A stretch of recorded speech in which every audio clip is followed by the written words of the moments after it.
一支棒球冲破窗户砸中了缩小尼的开关，这个还在实验中的机器顿时被启动起来。他胡乱地瞄准屋里的东西，跟着就是一发激光射出，被射中的物体顿时就像消失了一样不见。尼克领着邻居小明上来捡他的棒球，失控的缩小尼就把他们也当成了目标。久久看不到两个小孩下楼，艾美和大明也匆匆来到阁楼找他们，毫不意外的也成了缩小尼的目标。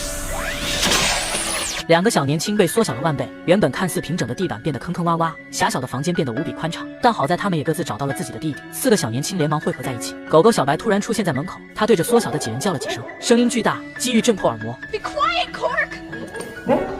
此时艾美的爸爸回来了，脚步声惊动了缩小尼，他再次开始行动，但棒球随着他的运动滚落下来，这个闯祸的机器也终于跟着停了下来。四个小孩拼命地喊着艾美的爸爸，但是声音太小，爸爸根本听不到。他像往常一样往他的思考沙发一坐，却坐了个空。此时艾美爸爸才发觉屋里少了很多东西，但他也并没有在意，反而抄起一把棍子开始破坏缩小尼。今天他在很多同行面前介绍他的缩小尼，但由于实验从没成功过，被同行大肆嘲笑他不切实际，所以他才把满腔怨气都发泄在这个失败的机器上。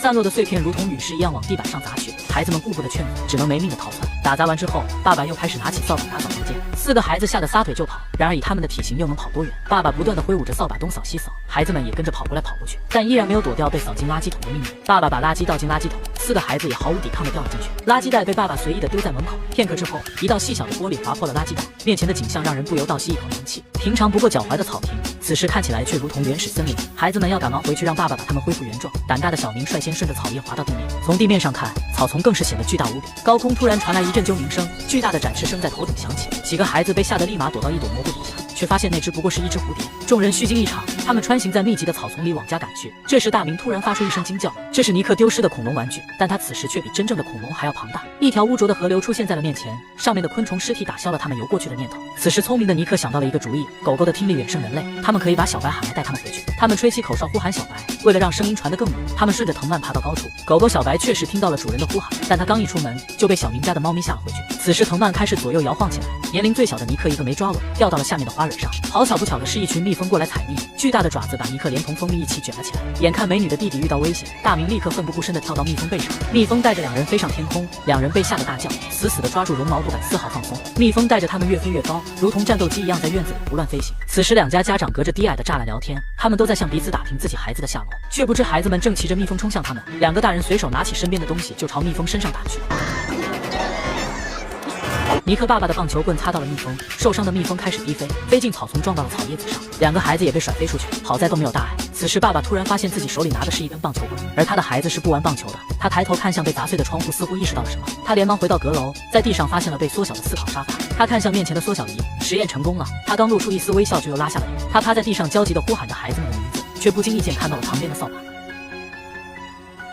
艾美爸爸拿着放大镜看到了垃圾袋的滑口，又把目光投向了像亚马逊一样的草坪。他想去找孩子们，可刚一踏进草坪就立马把脚收了回来。他不顾邻居看神经病一样的眼神，吃力地顺着栅栏回到家里。艾美爸爸穿好装备在草丛里寻找孩子们，却没有注意到高跷拖动了皮管，无意中打开了浇水开关，巨大的水珠就像炮弹一样从高空砸下，孩子们惊慌失措地到处乱跑。爸爸慌乱之下也差点摔倒，他死死抓住晾衣绳往门口移动，水弹持续不断地砸下，四个孩子慌不择路地四处乱跑，很快他们都变成了落汤鸡。这时躲在岩石下的艾美看到了正在逃命的弟弟和大明，他连忙跑出来呼喊，一颗水弹在身后炸开，把他推下了泥潭。见暗恋的女孩遇到危险，大明立刻跳上一片叶子滑倒泥潭，他顾不得泥潭的肮脏，一头扎进污浊的泥水里捞起昏迷的艾美，在弟弟的帮助下上岸。此时爸爸也终于踏上了实地，关上了水龙头。自觉这样不安全的爸爸又重新想了一个办法，他把自己吊在草地上，像滑翔机一样在草丛上寻找孩子们，然而却错过了躲在岩缝里的孩子们。孩子们疲惫地走在草丛里，又累又饿，突然发现前面有一块奶油饼干，这是早上尼克随手扔出来的。他们兴奋地扑到饼干上大快朵，正吃得开心，一只蚂蚁突然在饼干上探出了头，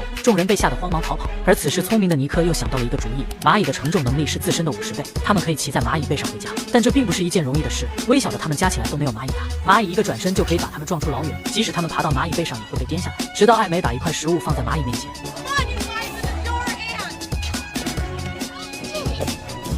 众人骑着蚂蚁缓慢地往家的方向走去。此时他们的失踪已经惊动了警方，爸爸连忙把他们打发走。见事情无法隐瞒，他只好和妻子说明了实情。夜色下，夫妻两人一同趴在草地上寻找孩子们。看到这两口子的怪异举动，同样找不到孩子的邻居也没心情嘲笑他，烦躁地抽了2口烟，就随手把烟头丢到草丛里。而他这一无意举动却帮到了孩子们，他们用烟丝做了一个火把，继续在夜间赶路。此此时妈妈看到隔壁夫妻的争吵，觉得应该告诉他们实情。原本大明爸爸觉得他们是在鬼扯，当看到被缩小的沙发后，才闭上了喋喋不休的嘴巴。他回到家里，打开房间里的灯火，以求可以帮助孩子们照明。这时孩子们找到了一处栖身之所，那是尼克的积木玩具。两个孩子蜷缩在上层睡觉，两个青年男女也在这一天奇妙的旅程中产生了好感。正当他们在交流感情时，一只巨大的蝎子破坏了他们的好事。蝎子挥舞2只大夹子向他们发起攻击，小明连忙把尼克放下，自己却被困在了圆亭里。看到弟弟有危险，大明连忙把火把扔到蝎子身上，小明趁机跳下源头。众人纷纷捡起地上的树枝扔向蝎子，在持续不断的攻击下，终于打退了蝎子。天亮了，众人萎靡不振的从睡梦中醒来，却不知一场毁灭性的灾难就要到来。在昨天的时候，尼克向好友汤米展示了他的遥控除草机，忽悠他帮自己除草，而现在就是除草的时间。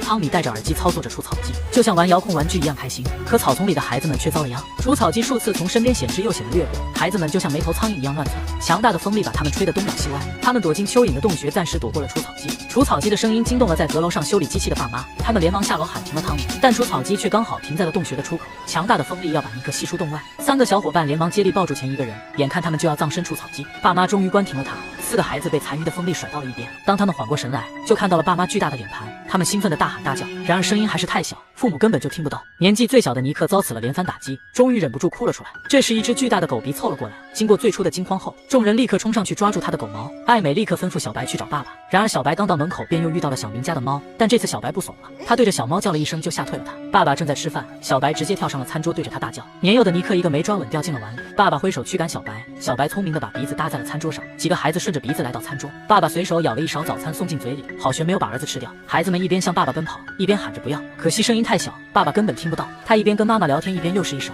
终于他把儿子咬了起来，眼神悠远地送往嘴边。孩子们急得大叫，却毫无办法。眼看尼克就要被爸爸吃掉，小白忍不住一口咬在爸爸腿上。这时爸爸才终于在汤勺里看到了儿子，然后又在餐桌上看到了其他人。一道激光射向苹果，苹果依然爆炸，实验再次失败。这时孩子们在向他比划当时的情况，爸爸顿时醒悟到是因为激光温度过高才失败的，原因找到了，但小明爸爸却不放心，觉得应该先进行生物实验。小明爸爸自告奋勇地做了实验体，实验进行得很成功，小明爸爸被成功的缩小又放大。4个孩子在历时1天1夜后，终于从这场奇妙的旅程中挣脱出来。事后2个家庭举行了一场别开生面的聚会，桌子上摆着的是一只巨大的烧鸡，功臣小白吃的是一个巨大化的狗粮。